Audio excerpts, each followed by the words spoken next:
Então, vamos dar início. Eu passo a palavra primeiramente para a doutora Vivian, que falará brevemente, e na sequência eu tomo a palavra novamente.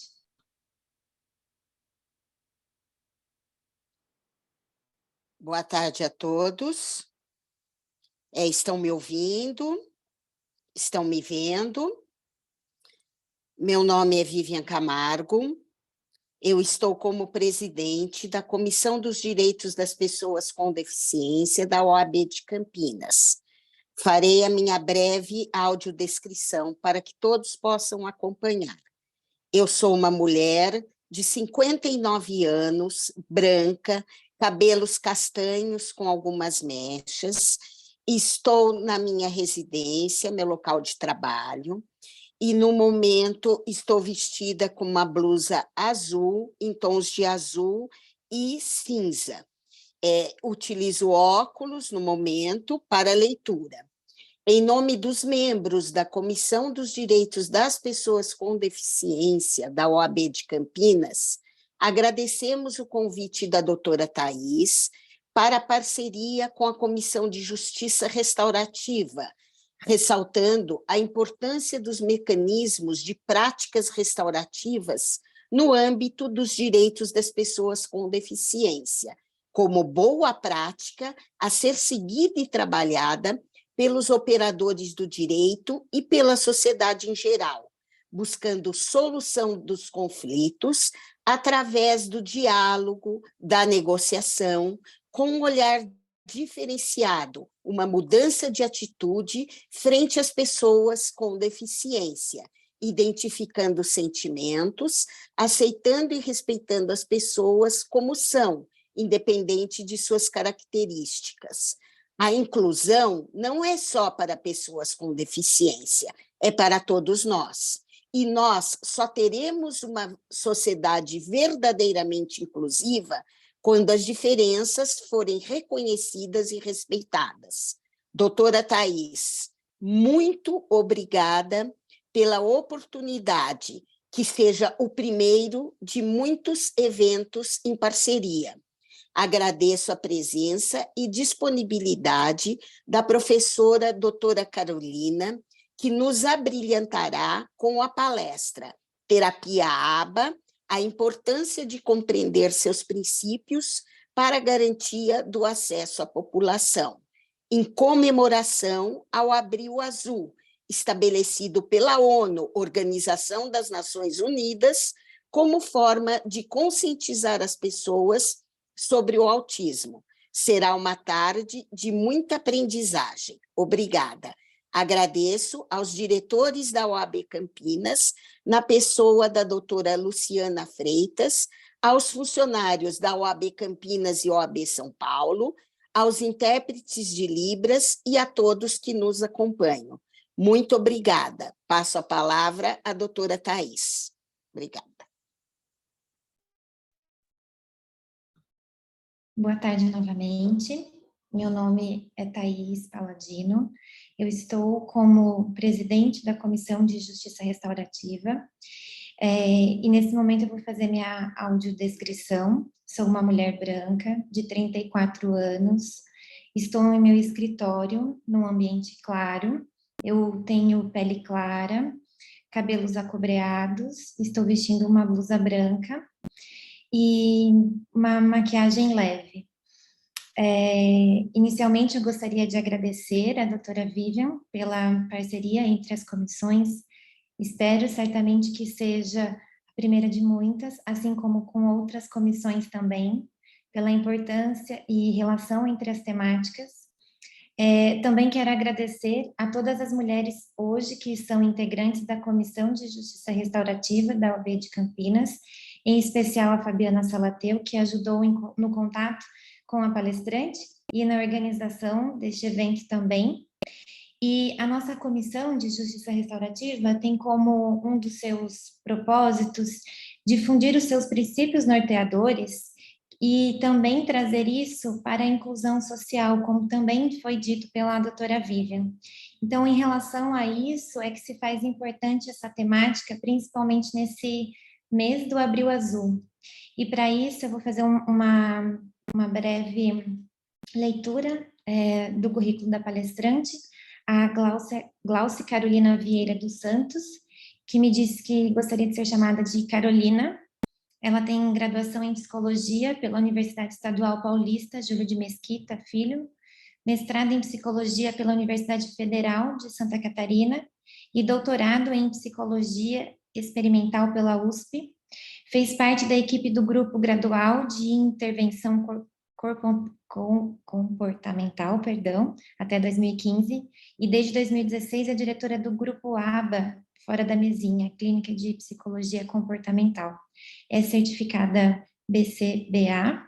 Principais temas de pesquisa e aplicação: ABA e desenvolvimento atípico, formação em psicologia, variabilidade comportamental e controle aversivo. Então, eu passo a palavra à Carolina, que eu agradeço imensamente por ter aceito, e também agradeço à OAB de Campinas, em nome da presidente doutora Luciana, por todo o apoio e parceria de sempre. Por favor, Carolina.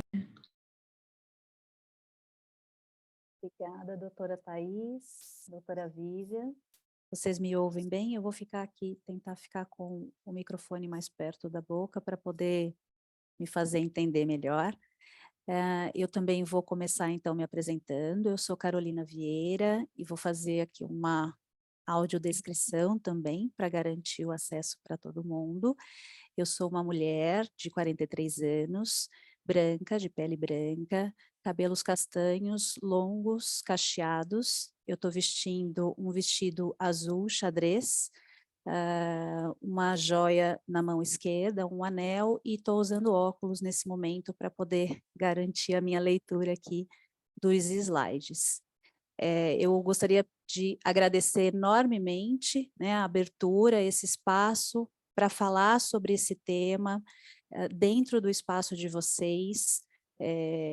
Nós vivemos aí hoje uma situação de que a neurodivergência, né, ela é uma questão, ela é uma demanda social de extrema importância. Nós precisamos começar a olhar efetivamente para os processos de inclusão social, porque especialmente no contexto do transtorno do espectro autista, uma última estatística norte-americana destacou que 1 em cada 36 crianças nasce com este diagnóstico. E aí isso implica em políticas públicas, implica num rearranjo social para que todos efetivamente sejam incluídos, porque é essa sociedade que nós vamos ter no futuro. Então, eu gostaria de agradecer a abertura, e eu espero que a gente consiga hoje compartilhar informações muito importantes. Eu trouxe alguns slides, eu vou tomar o cuidado de descrevê-los, e aí, se eu deixar passar alguma coisa, por favor, doutora Vivian, doutora Thais, vocês me sinalizem, eu retomo a descrição antes de continuar a minha fala. Então, o primeiro slide que eu estou projetando, ele tem um fundo, uma imagem, uma criança de pele clara, cabelos lisos, com as mãos próximas ao rosto, e numa das mãos ela tem vários fantoches de bichos. À direita do slide, também está escrito à direita, abril de conscientização sobre o autismo, e à esquerda da tela, a nossa logomarca Centro Aba Fora da Mesinha. Nesse próximo slide está o título da minha fala de hoje. Então, Terapia Aba, a importância de compreender seus princípios para a garantia do acesso à população. Nesse slide seguinte, eu organizei os momentos da minha fala em alguns temas principais que vão amarrar o contexto principal desse nosso momento de hoje. Então, eu vou começar trazendo uma breve atualização sobre TEA, depois TEA e a distinção entre transtorno e doença, um breve histórico da análise do comportamento aplicada, ABA, é uma sigla para a nossa área, ABA e a prestação de serviço no contexto do desenvolvimento atípico, e algumas diretrizes para a prestação de serviço e a importância da mobilização social para sua garantia. Então, nesse primeiro slide, eu trago aqui uma breve contextualização sobre TEA, transtorno do espectro autista, destacando, primeiro, o dado mais recentemente publicado pelo CDC dos Estados Unidos, da incidência de 1 em cada 36 crianças, esse dado é deste ano, 2023. Aqui no Brasil existe uma estimativa subcalculada, que está no item 2, escrito no slide, de 2 milhões de pessoas, 2 milhões de pessoas dentro deste diagnóstico de TEA. Eu coloco como subcalculada porque é uma previsão, né, uma estimativa que eu falo dela desde pelo menos 10 anos atrás. Então, com certeza, nós somos mais pessoas, né? A estimativa ela está extremamente subcalculada, até porque a gente ainda não conseguiu implementar uma organização institucional, pública, para poder fazer um levantamento mais preciso desses dados. No terceiro item que está no slide, eu destaco os questionamentos sobre a prevalência em meninos. Então, até alguns anos atrás, né, o diagnóstico todo e as estimativas, elas permanecem destacando uma incidência maior em meninos do que em meninas, e isso vem recentemente sendo discutido dentro de um contexto até mais amplo, né, de quem é que está dentro desse diagnóstico, com muitos diagnósticos de adultos dentro do espectro, e no caso de meninas, mulheres, existem condições aí que vão fechando esse diagnóstico, partindo de habilidades que vão estabelecendo algumas diferenças entre meninos e meninas. Então, por exemplo, um dado que a literatura traz é que a incidência talvez ainda seja mais baixa em meninas, não porque elas não acontecem em meninas, mas por conta das meninas já nascerem com uma sensibilidade um pouco maior para repertórios de imitação, de imitar pessoas, imitar situações dentro das interações sociais. E isso vai produzindo o que hoje a literatura traz, já mais maduro como conceito, o masking, né? Então, os sintomas, falando na linguagem mais médica, que não é a minha, né, mas trago aqui para a gente compartilhar também, os sintomas eles acabam sendo mascarados por conta dessa diferença entre meninas e meninos. E um quarto item que é importante destacar também são as mudanças de critérios diagnósticos no contexto da medicina entre o DSM-4 e DSM-5. DSM é um compêndio de descrição médico da psiquiatria, onde estão descritas todos os transtornos, as síndromes e as condições psiquiátricas. Dentro deste compêndio, tem lá uma seção que privilegia, que destaca o diagnóstico de TEA.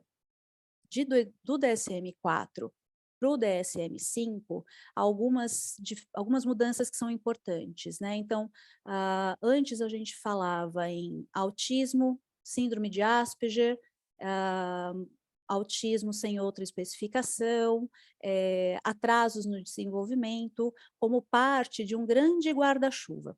Hoje, por exemplo, a nomenclatura de síndrome de Asperger, ela está dentro do guarda-chuva de transtorno do espectro autista. Então, da edição 4 para a edição 5, a gente tem uma organização mais sistêmica dessa variação, né, de características que vão fechando, que vão delimitando o que é o autismo. Por isso, transtorno do espectro do autismo. A ideia é pensar num contínuo, né, entre e na tentativa de abarcar, né, as diferenças dentro dos aspectos comuns que são inerentes a esse tipo de diagnóstico. E hoje também a gente não usa mais a nomenclatura de grave, moderado e leve, mas sim olhando para o nível de suporte que essas pessoas precisam e vão precisar ao longo da vida. E aí esses níveis de suporte, eles são divididos em nível 1, nível 2 e nível 3. De novo, não é uma questão de complexidade, né, e de características que sejam inerentes às pessoas que estão dentro do diagnóstico, mas sim, a ideia é organizar o sistema social em torno da quantidade e da natureza do suporte que aquela pessoa precisará ao longo da vida. E aí dividindo entre 1, 2 e 3. No item 2 desse meu momento de fala, então, entendendo que, né, a gente está dentro desse contexto mais atualizado em relação aos transtornos do espectro autista, com essas mudanças na nomenclatura, nos critérios diagnósticos, com um avanço, uma evolução no conhecimento produzido sobre este fenômeno, abarcando cada vez mais características e características sutis que tem esse aspecto comum aí do transtorno, é importante a gente olhar para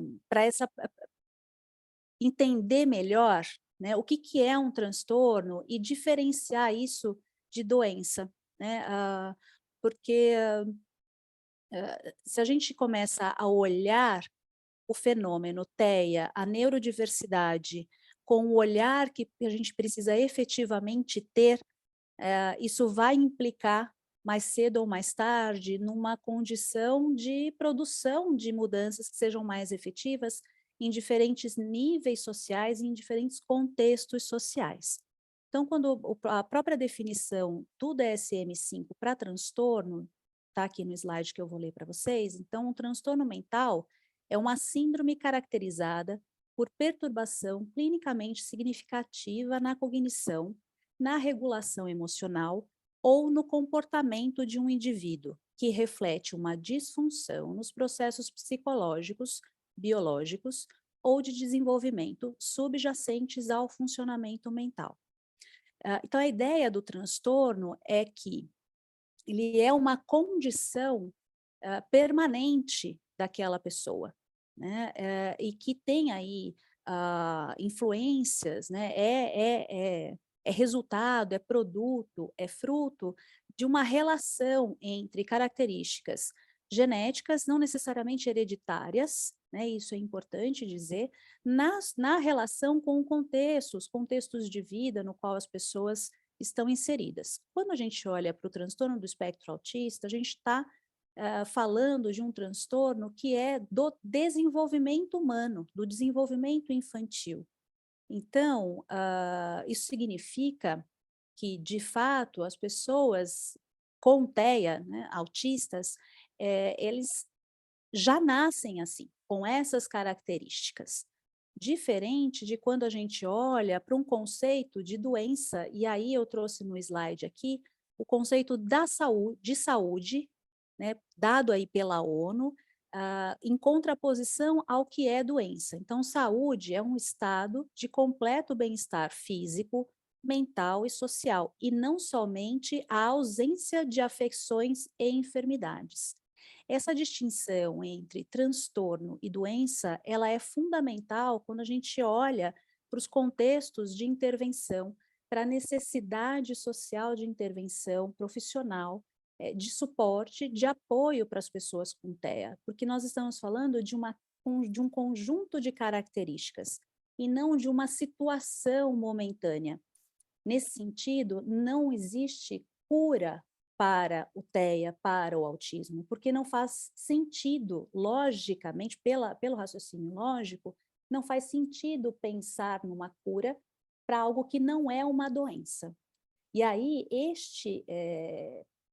esse ponto, esse aspecto do fenômeno, né, do TEA, ele traz aí para nós uma responsabilidade de olhar os processos de suporte para essas pessoas de uma forma muito sistêmica, ampla, generalista e considerar na linha do tempo intervenções, políticas públicas de médio e longo prazo, porque é uma condição que vai existir para toda a vida daquela pessoa.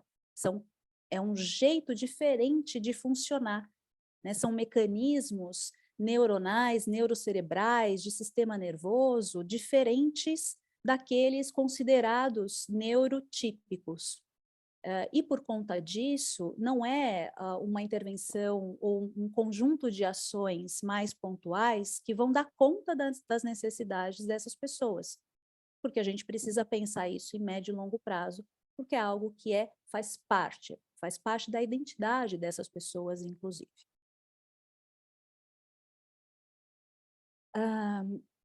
E ainda nesse contexto, né, de entender o TEA dentro como um transtorno diferente de uma doença, nós precisamos considerar de novo, né, eu trago aqui, destaco no slide, então, considerando essas definições de transtorno e doença, a estrutura de atendimento às pessoas com TEA precisa considerar tempo, no sentido de que não são ações pontuais, focais, que vão dar conta das necessidades das pessoas que estão dentro desse diagnóstico, critérios de atendimento, de intervenção, critérios de qualidade, critérios que envolvam processos específicos, por exemplo, de alta em algumas intervenções clínicas, e a sua abrangência, não só restrita às pessoas que estão dentro desse diagnóstico, mas todo o sistema, a rede de apoio do qual essas pessoas fazem parte.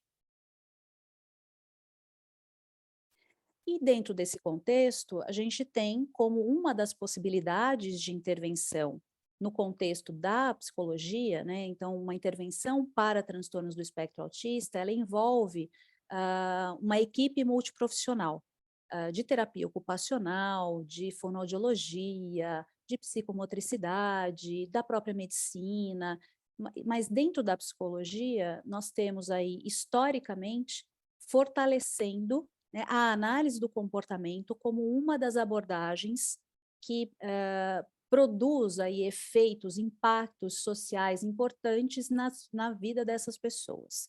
Para entender um pouco o tamanho, né, desse alcance, desse tipo de intervenção, eu gosto sempre e acho importante destacar, ainda mais hoje, né, com o alcance que a gente tem de informações, muita informação no Google. Então, se vocês tiverem curiosidade de buscar coisas, né, no Google, informações no Google sobre ABA, vão aparecer expressões como método ABA, terapia ABA, que são como se elas fossem pacotes de intervenção específicos para transtornos do espectro autista. E essa é uma das incorreções com as quais a gente precisa lidar, um dos equívocos com os quais a gente precisa lidar. Então, eu gosto sempre de contextualizar a ABA, análise do comportamento aplicada, dentro deste universo da psicologia. A psicologia, ela tem diferentes abordagens para enxergar o indivíduo na sua relação do mundo, para descrever essas relações que nós vamos estabelecendo como pessoas nos contextos de vida com os quais a gente vai interagindo. A análise do comportamento, ela é uma dessas contribuições, né? Então, aqui no slide, estou projetando, escrito, né, a análise do comportamento como uma abordagem da psicologia, inaugurada lá em 1938, por um profissional chamado B.F. Skinner. E embaixo do escrito tem uma imagem, uma figura, que é um círculo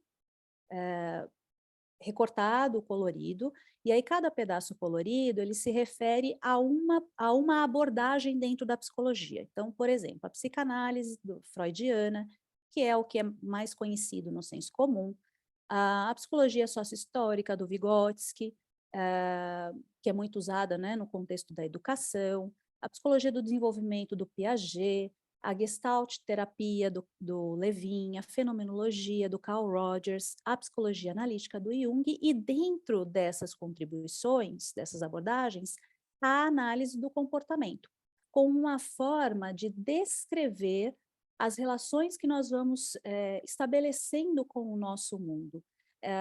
Nessa construção que vai sendo influenciada pelas nossas características como espécie humana, Homo sapiens sapiens, na nossa história de vida, que está inserida num momento histórico-cultural. E aí, nesse sentido, a análise do comportamento e a análise do comportamento aplicada, ela não é exclusiva para a TEA, ela é um jeito de descrever os fenômenos psicológicos, desde como a gente se comporta, e são comportamentos que outras pessoas conseguem acessar de alguma forma. Então, eu estou falando agora e eu estou me comportando, vocês estão acessando o meu comportamento de alguma forma, seja auditivamente, seja visualmente, por meio da linguagem de sinais. Então, desde comportamentos dessa natureza, até sentimentos, emoções, pensamentos. E aí, a análise do comportamento é uma abordagem que se pretende investigar, estudar todos esses processos para quaisquer pessoas, não só para quem está dentro do diagnóstico de TEA. Nesse sentido, e aí, a análise do comportamento como uma abordagem da psicologia, que é no slide que eu estou projetando agora, ela tem como formação, né, componentes, 3 componentes. Então, o que a gente chama de uma filosofia dessa abordagem, que é o behaviorismo radical, uma parte que se dedica aos estudos do comportamento humano experimental, que é a análise experimental do comportamento, e a análise aplicada do comportamento, que é um dos componentes dessa abordagem, que é o que está escrito aqui no item 2, projetado no slide. Então, a aba como um dos componentes dessa abordagem, da análise do comportamento. Ela deriva de todos os pressupostos de quem é o ser humano do ponto de vista da análise do comportamento, por que ele se comporta da forma como se comporta, e disso tudo vai derivando uma tecnologia, procedimentos, estratégias de intervenção sobre as necessidades humanas, para resolver, para solucionar problemas, questões, demandas humanas. Nesse sentido, então, um analista do comportamento que está numa organização, que está numa escola, que está na psicologia dos esportes, por exemplo, e consegue aplicar os princípios da análise do comportamento nesses contextos profissionais, ele está fazendo aba ali. Então, aba não é só para a TEA. Embora a gente tenha uma estrutura muito específica de atendimento na intervenção para transtornos do desenvolvimento e desenvolvimento atípico.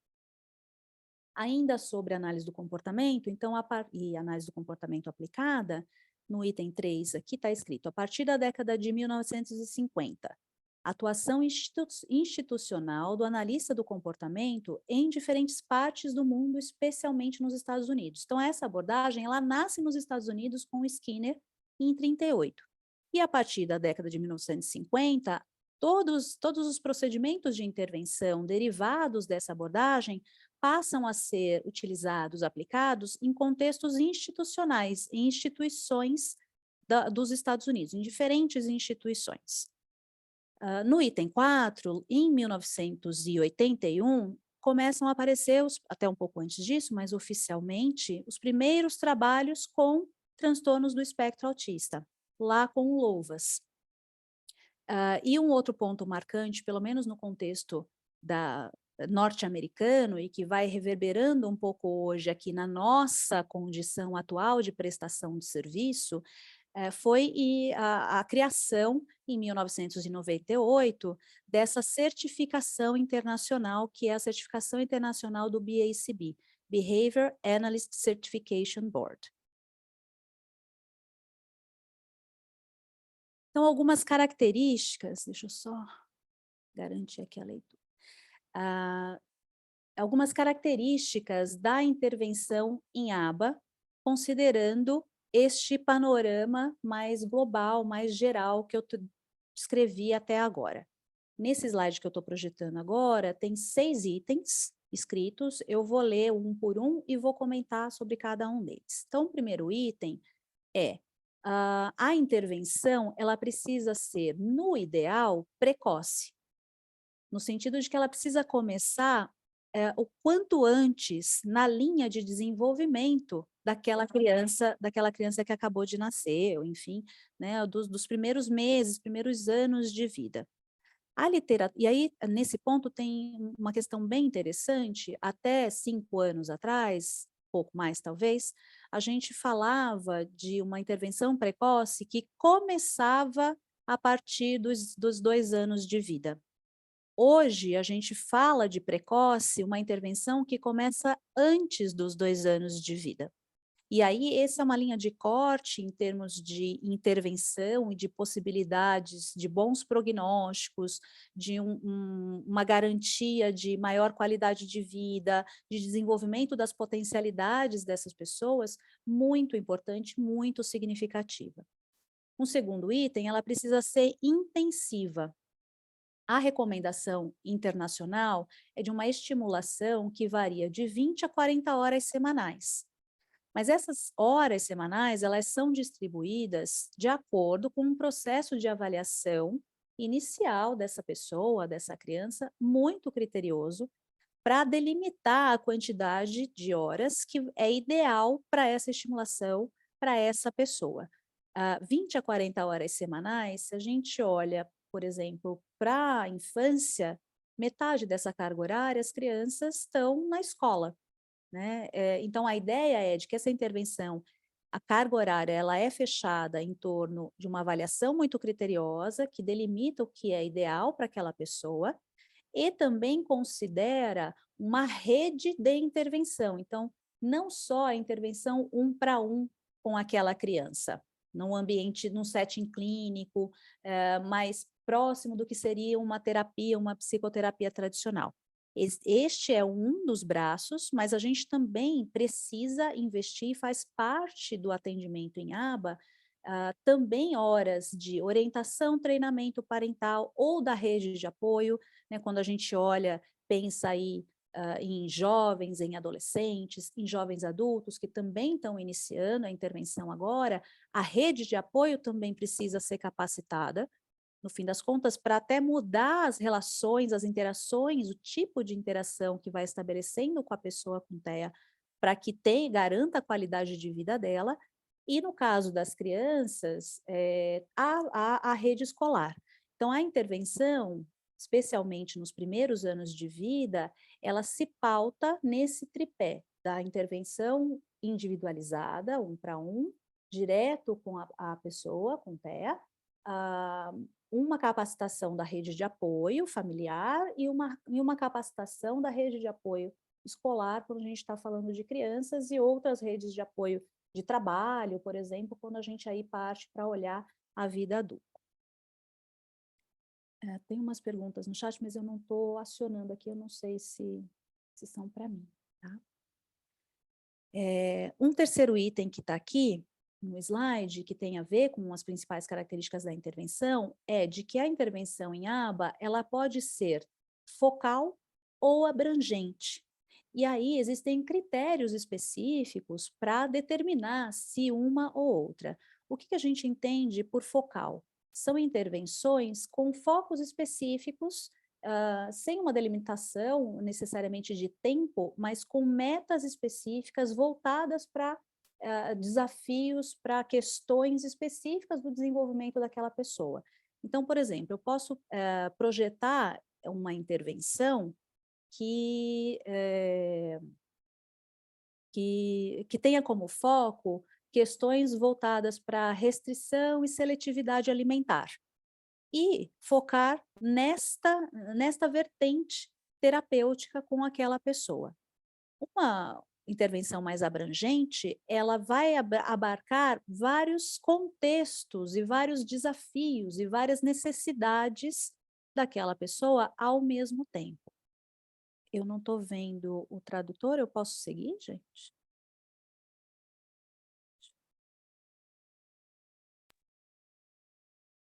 Pode sim, doutora Carolina. Tá, joia. Então, uma intervenção abrangente, ela vai lidar com várias questões,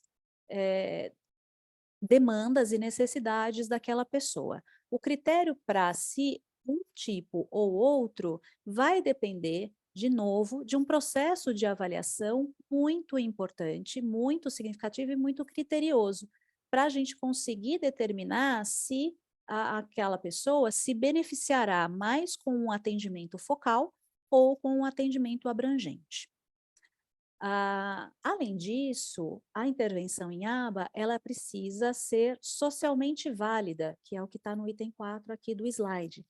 Em que sentido?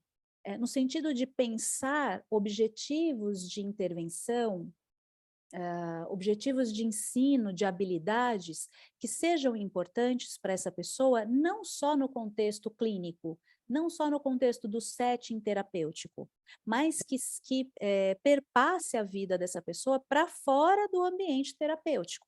A ideia é que, conforme a intervenção se desenvolva, essa pessoa vá conquistando, adquirindo, aprendendo, fortalecendo habilidades para a vida e não necessariamente para o setting terapêutico.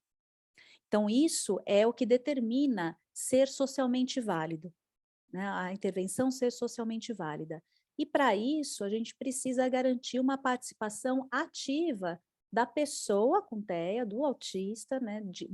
Do que será o principal cliente da intervenção e da rede de apoio que suporta, que dá o suporte, que convive, que interage com essa pessoa. No item 5, a gente tem alguns elementos importantes, né, como um conjunto de características fundamentais no atendimento em aba, que precisa ser um atendimento com compaixão, com consentimento e com assentimento. Então, compaixão, consentimento, assentimento para a execução, na tomada de decisão dos procedimentos, na validação dos procedimentos que vão ser utilizados para ensinar as habilidades, no cuidado, na tomada de decisão de quais habilidades vão ser trabalhadas, em quais sequências, respeitando quais critérios. Isso tudo está na base desse atendimento que se caracteriza como um atendimento com compaixão, com consentimento, com assentimento e que é um atendimento socialmente válido, ou definido como socialmente válido. E no item 6, todas as práticas, todos os procedimentos, as estratégias em aba são pautadas na premissa da prática baseada em evidências científicas. Hoje a gente fala bastante, né, no contexto da saúde, enfim, na produção de conhecimento científico, a importância, né, da validação das evidências científicas para as práticas profissionais. Não é simplesmente garantir, né, alguns critérios, né? A gente tem aí uma diversidade de possibilidades de auxiliar o desenvolvimento das pessoas que estão dentro do diagnóstico de TEA. Algumas vão para um universo do que a gente chama do senso comum, né? Nós, como profissionais capacitados, técnicos, temos a responsabilidade ética de garantir que as nossas práticas na equipe multiprofissional, não só na parte da psicologia com a aba, mas em todo o entorno profissional, práticas que sejam fortalecidas por essa premissa da prática baseada em evidências científicas. E, por fim, né, para finalizar, diante desse quadro todo, então, desse entendimento de que TEA, transtornos do espectro autista, é uma das condições da neurodivergência para as quais a gente precisa olhar cada vez mais, não só olhar não, mas ter um cuidado de investigar, de conhecer, né, cada vez mais, por conta das multicaracterísticas e da variação que existe, né, entre as pessoas que estão dentro desse diagnóstico, assim como a variação entre todas as pessoas consideradas neurotípicas, em função dessa incidência cada vez maior, e não porque...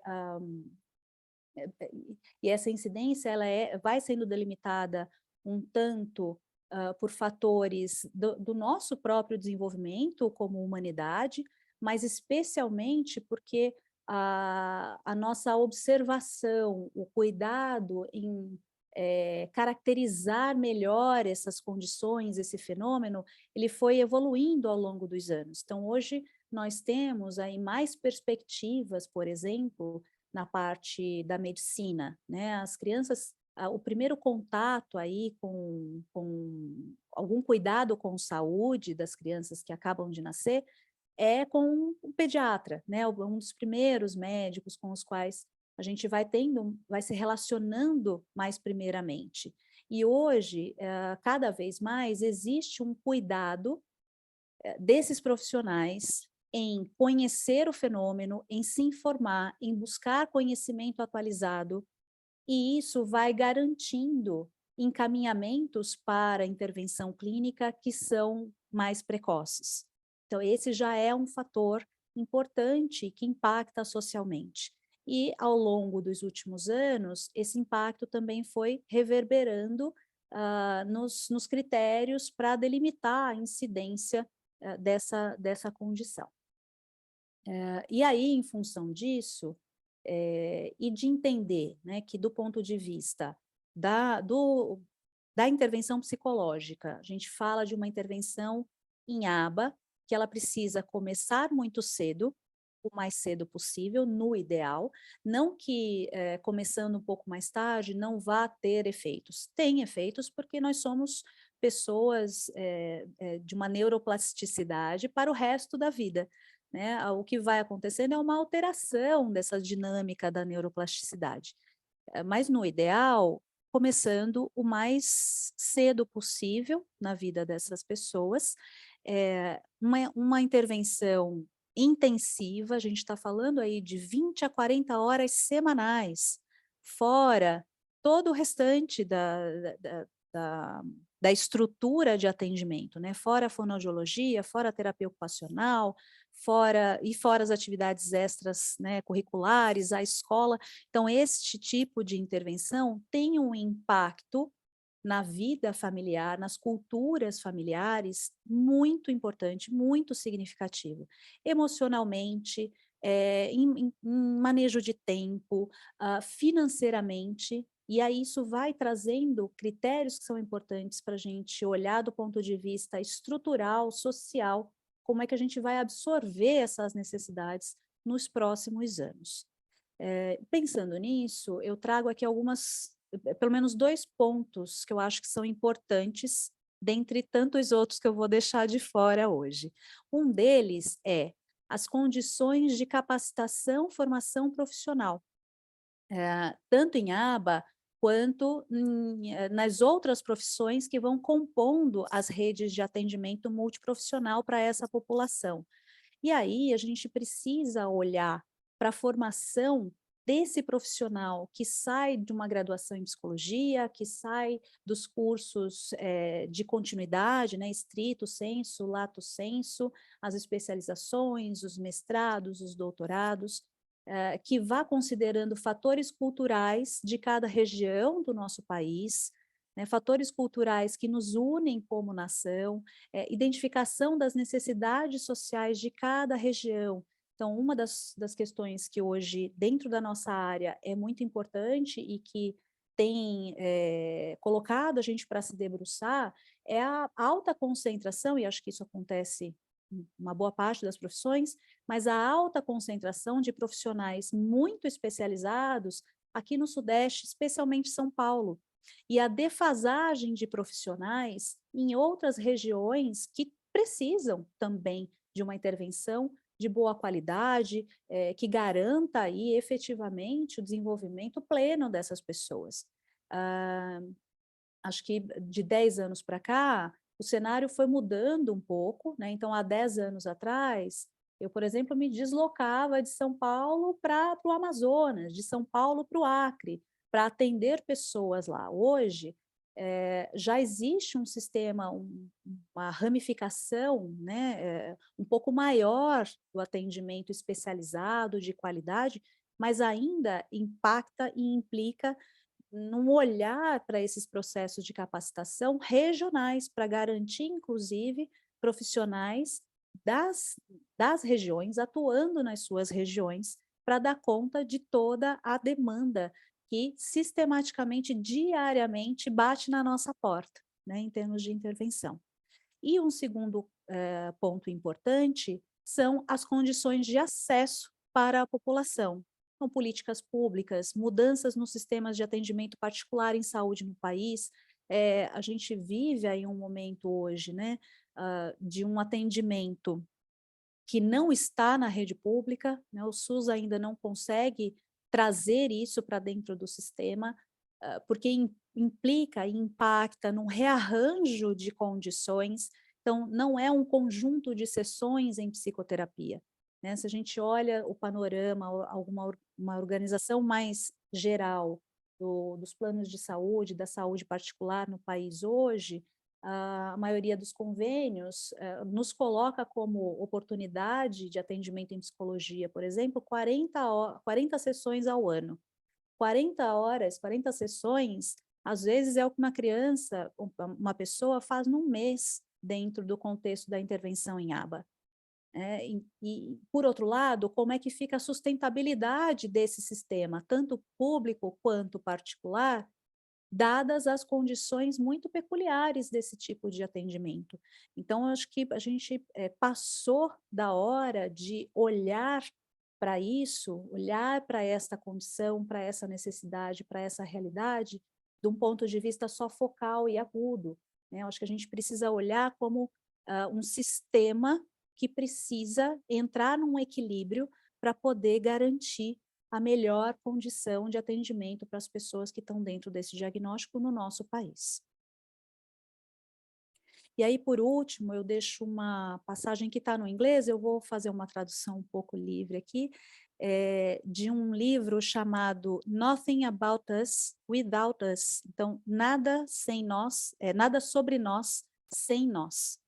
E aí, o organizador desse livro, ele diz o seguinte: quando pessoas com deficiência chegam à conclusão de que eles têm o direito de estar na comunidade, de pertencer à comunidade, de dizer de que forma essa comunidade precisa tratá-los, eles começam a desenvolver uma consciência sobre ter o controle sobre as próprias vidas e resistir a qualquer intenção de retirada desse direito, desse controle por outras pessoas.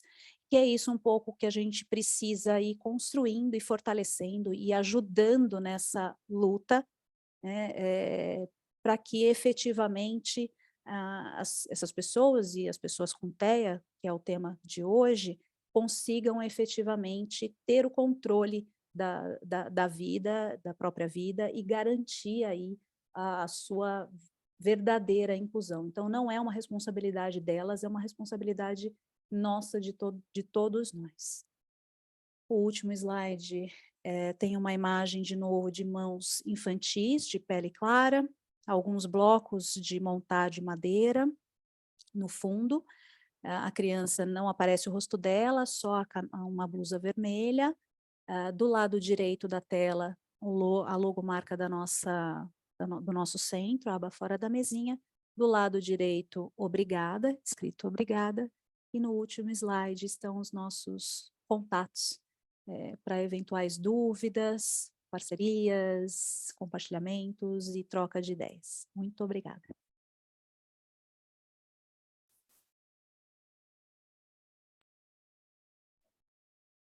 Carolina, eu agradeço, que tema fantástico, muito importante para trazer conhecimento, acima de tudo. Acho que talvez nós estamos com os dois intérpretes falando. Pronto, acho que agora deu certo. Então, ficou o que está com o fundo verde. Então, primeiramente, muito obrigada, muito interessante essa temática, principalmente sobre a necessidade de reflexão de todos nós, de trabalhos para fomentar e buscar uma política pública para que isso traga inclusão. Acho que esse é o tema mais importante, não só no âmbito, né, da saúde privada, mas principalmente no público, no SUS, para que outras pessoas tenham acesso. Então, é uma reflexão que fica aqui para todos nós, além do conhecimento todo que você trouxe. Aí apareceu uma mensagem aqui para mim, eu parei, desculpa. E acho que minha câmera estava fechada. Eu gostaria de perguntar para a doutora Vivian se ela quer complementar com alguma coisa, e na sequência, se alguém tem alguma pergunta. Caso alguém tenha pergunta, pode abrir a câmera e fazê-la, ou pelo chat. Eu mantenho a minha câmera Eu- aberta. Eu gostaria apenas de fazer um agradecimento à doutora Carolina pela brilhante exposição, né? Para que nós possamos divulgar isso para todas as pessoas, como disse a doutora Thais, um direito de todas as pessoas, né? Então, que isso seja mesmo estendido à rede pública, para que todos possam ter acessos ao tratamento ABA. Muito obrigada pela sua exposição. Agradeço novamente a doutora Thais, aos funcionários da OAB Campinas e São Paulo, e também aos nossos intérpretes de Libras, e a todos os colegas, advogados, enfim, pais, familiares, responsáveis que nos acompanham aqui. Muito obrigada a todos. Uma boa tarde a todos. Eu agradeço também a oportunidade mais uma vez. Carolina, me parece que no chat não tem perguntas, a não ser que alguém tenha que ir abrir a câmera. Senão, me parece que não também, mas como a doutora Vivian disse, é uma grande oportunidade, vai ficar gravado, e muitas pessoas que não puderam estar aqui presente hoje poderão acessá-la e, eventualmente, tirar dúvida com você pelos contatos que você deixou. Agradeço a você, a doutora Vivian, ao AB Campinas, ao AB São Paulo, aos intérpretes e também a quem pôde estar aqui no ao vivo com a gente. Muito obrigada. Também agradeço muito a parceria de todos vocês, acho que é um momento muito importante e que seja aí uma porta, né, de entrada, uma abertura para que a gente efetivamente vá construindo esse caminhar aí para as políticas públicas, que é o que nos interessa. Muito obrigada. Obrigada. Eu só vou fazer 2 comentários. A Regina Célia colocou no chat, adorei, meus parabéns. E a Fabiana, doutora Carolina, muito obrigada pela partilha do conhecimento. É isso. Eu que agradeço. Uma boa tarde, obrigada a todos e a todas. Boa tarde.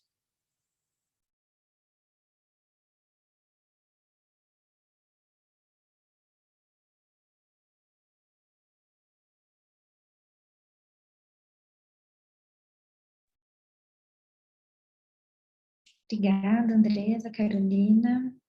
Até mais.